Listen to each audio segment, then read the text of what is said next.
Welcome back to another deep dive with us here at Mi Mind MashUps. We're so glad you decided to join us again. For those of you just joining us for the first time, we pick a topic and really get into it. We like to look at all the different layers and angles, and today we're going to be talking about something pretty creepy. Yeah, we're going to be revisiting the HatMan. You guys had a lot of questions about our last deep dive on the HatMan, and we're here to try and answer those questions. If you're interested in deep dives like this, hit that like and subscribe button so you don't miss any of our future episodes. So in our last deep dive, we talked about all the reports that are out there about this mysterious figure and some of the first theories that try to explain it. Are there psychological reasons why people might see the HatMan? Are there cultural reasons? And we had a ton of responses from you guys, so many that it's really made us want to go back and look at this again. And the big question that everyone seems to be asking is this: is that HatMan just this one ancient archetype, something that's built into our minds, or is it something way more complicated? Could it even be some kind of coordinated phenomenon, something that's happening on a much larger scale that we don't really understand? Yeah, that's a really good question. So we're going to be looking at that question today in this deep dive. And we're going to start by recapping what the HatMan is and what people say they see. And then we're going to be looking at a bunch of different theories, including this idea that he is some kind of ancient archetype, and this really strange idea that there might be a whole army of HatMen. And of course, we want you guys to be a part of this deep dive. So if you have any thoughts or experiences with the HatMan, leave a comment below. We always love hearing from you. So yeah, let's do a quick recap. What does the HatMan even look like? There are a lot of descriptions out there, but what are the ones that we see over and over again? Right, because one of the weirdest things about the HatMan is how many people describe him the exact same way, even though they've never talked to each other or seen each other's descriptions. So what are the common threads? Yeah, it's definitely one of the weirdest things about this whole phenomenon.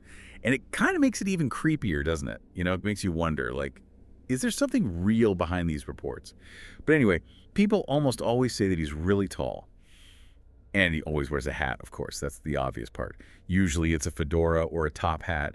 It's like he's trying to hide his face in the shadows. And a lot of times people also mention a trench coat or some kind of long, dark coat. Yeah, it's a very specific look, like something out of an old film noir movie or something. Exactly. But one of the creepiest things is that most people say they can't really see his face. It's just this dark shadow under the hat. Some people say they see red eyes, though. That always freaks me out when I read about that. So that's the basic description, right? Yeah. A tall, dark figure with a hat and usually a long coat and this faceless shadow. Yeah, that's a pretty scary image. And then the other big question is, when and where do people usually see the HatMan? Right, because we have to wonder if this is all just in people's heads, like some kind of hallucination, then what makes people have these hallucinations?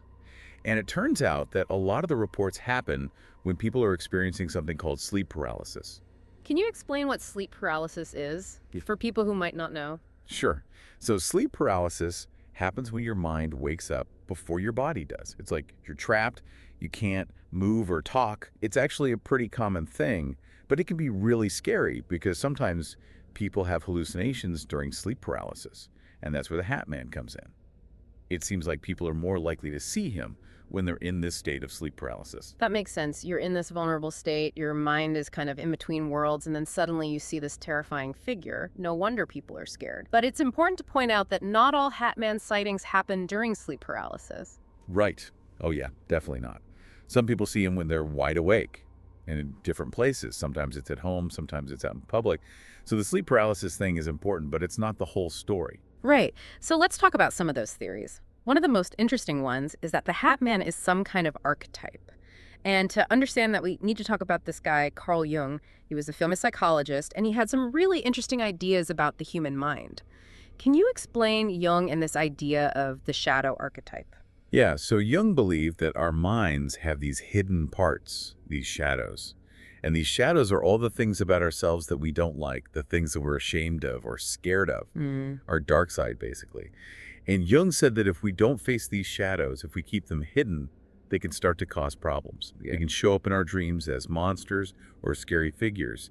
And sometimes, he thought, they could even manifest in the real world. So in a way, we create our own monsters, they're projections of our own fears and anxieties. Exactly. And that could be what's happening with a HatMan. What if he's just a symbol of all our deepest fears and anxieties, all the things that we try to hide from ourselves and others? That's a pretty scary thought, but it also makes sense. I mean, who hasn't felt that kind of primal fear in the dark, that feeling of being watched or followed? Right. And Jung also had this idea of the collective unconscious.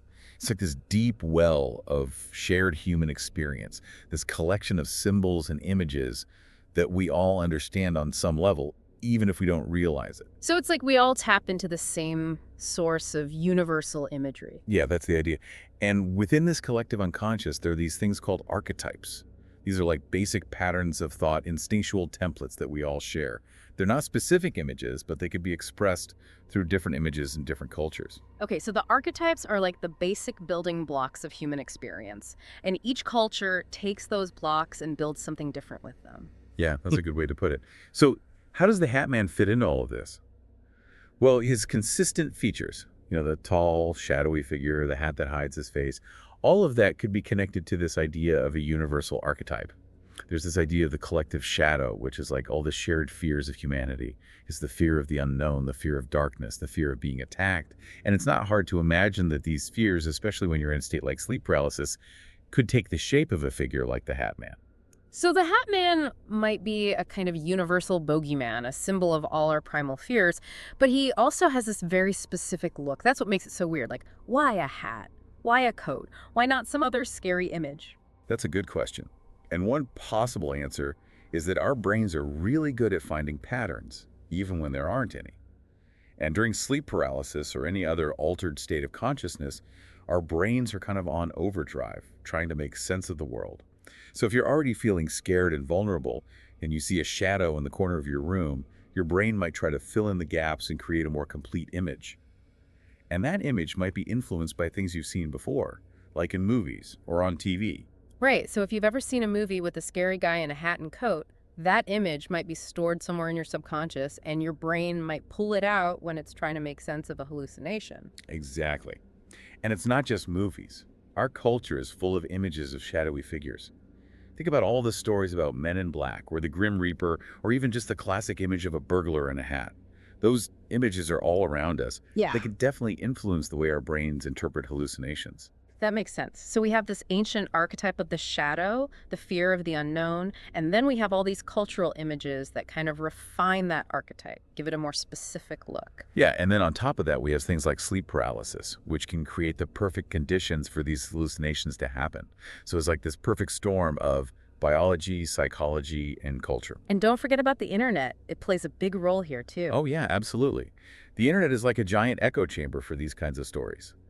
It's so easy for people to share their experiences and images, and that can lead to a kind of standardization of the HatMan image. It's like the internet is creating a global mythology for the HatMan. So the internet is basically taking this ancient archetype and giving it a 21st century makeover. Exactly. Right. And that makes it even harder to figure out what's real and what's not. Because even if the original archetype is real, in the sense that it represents a universal human fear, the specific image of the HatMan that we see today might be heavily influenced by the internet. That's a really good point. It's like trying to separate the signal from the noise. But let's try to dig a little deeper into the noise for a second. Because one of the weirdest theories about the HatMan is that he might not be alone. Like, what if there's a whole army of HatMan out there? Yeah, that's where things start to get really strange.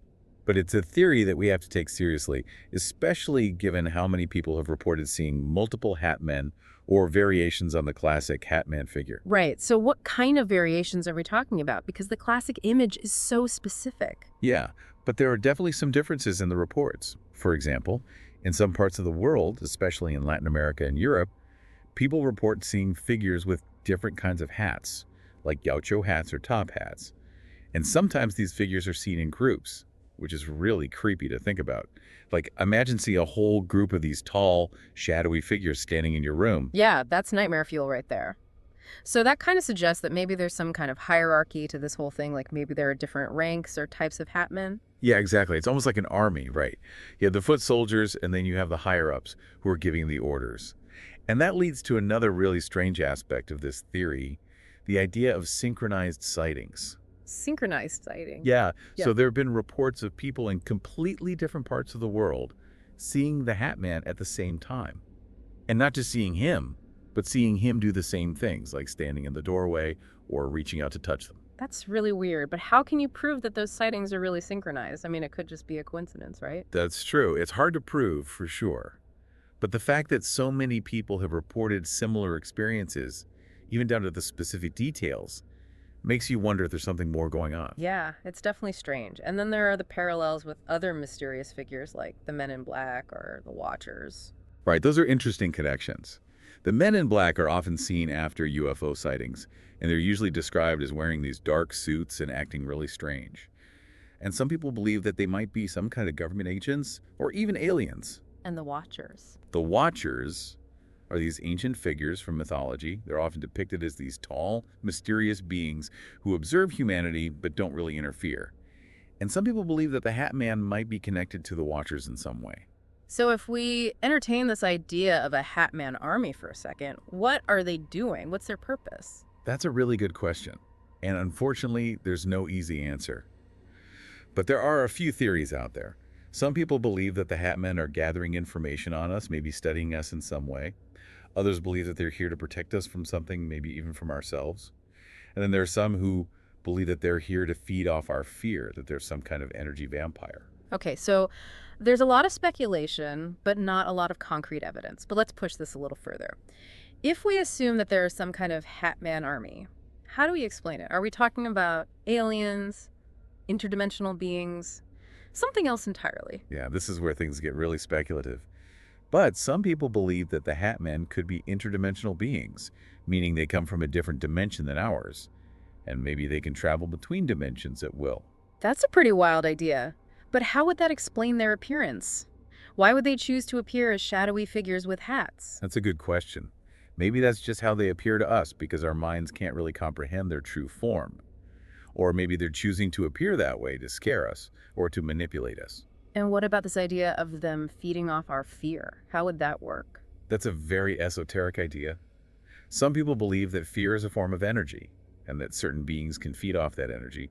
And maybe the HatMen are one of those beings. Okay, so we've gone down the rabbit hole a bit here, but it's important to point out that these are just theories, right? There's no real proof that any of this is true. Exactly. And it's also important to remember that these theories can be really scary for some people. So if you're listening to this and you're starting to feel anxious, it's totally okay to take a break and come back to it later. Yeah, that's good advice.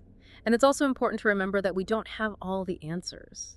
This is a mystery that we're still trying to unravel. And maybe we'll never have all the answers. Yeah. But that's part of what makes it so fascinating, right? It makes you think about the nature of reality, the limits of human perception, and the possibility that there might be things out there that we don't understand. Yeah, that's a good point. So let's try to bring this all together. We've talked about the HatMan as an archetype, as a cultural phenomenon, as a neurological experience, and even as a possible interdimensional being. How can we make sense of all of this? Well, I think the most likely explanation is that it's a combination of all of those things. I think the HatMan starts with that ancient archetype, that primal fear of the unknown. And then that archetype is shaped and molded by our culture, our personal experiences, and even our biology. So it's not just one thing or the other, it's all of those things working together. Exactly. And that's what makes it so hard to study. It's not like we can just put the HatMan in a lab and run experiments on him. We're dealing with something that's deeply rooted in the human psyche, and that makes it very difficult to pin down. So where does that leave us? What are we supposed to think about the HatMan? I think the best approach is to be open-minded, but also skeptical. Don't dismiss people's experiences just because they sound strange or unbelievable.